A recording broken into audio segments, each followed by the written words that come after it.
Hey salut, est-ce que tu te souviens de cette vieille gamme de jouets Mad Scientist, le savant fou? Eh ben aujourd'hui les fous, c'est les copains de Turbo Kid parce qu'ils ont décidé de ressusciter cette gamme. On va regarder ça tout de suite, allez c'est parti! Parce qu'il faut quand même être honnête, aujourd'hui être français et lancer une marque de jouets à destination des collectionneurs, eh ben faut être un peu fou. Mais justement, Turbo Kid, ils sont un peu fous et moi je dis bravo rien que pour ça parce qu'il n'y en a pas beaucoup en France qui osent se lancer et donc félicitations à eux et regardez surtout les réalisations qu'ils arrivent à faire. On est ici en face d'un Sofubi. Donc pour ceux qui ne connaissent pas, c'est un jouet typique japonais que chez Turbo Kid, on essaye un petit peu de démocratiser et de faire connaître en France. Donc comme pour les Sofubi japonais, on a ici un sachet et puis une carte en carton. Donc c'est pas sous blister ni boîte, c'est vraiment typiquement vendu comme ça au Japon. Et regardez le souci du détail. Ici, on a la version un petit peu japonaise et regardez-moi le détail apporté à ce joli monstre issu de la gamme Mad Scientist. Allez, moi je dis, on va quand même l'ouvrir. Et je peux enfin sortir mon monstre.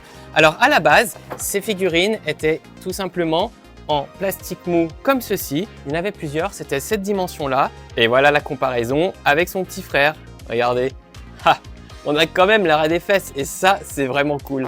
Et chez Turbo Kid, ils ont fait le parti pris de ne pas utiliser du slime, mais de faire un jouet de collection qu'on puisse présenter directement en exposition. Voilà, regardez, comme s'il était en train de dégueuler du slime. Je trouve que c'est génial, l'idée est incroyable. Et puis surtout, la petite surprise, attention, tadam, c'est Glow in the Dark. Et regardez comme ça glow bien.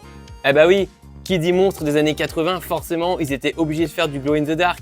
Et moi, je trouve ça tellement cool. Donc si on résume, on a un jouet ultra cool à destination des collectionneurs nostalgiques d'une gamme des années 80, mais pas que, et qui rappelle également les jouets typiques du Japon. Donc moi, je dis bravo Turbo Kid, c'est un sans faute.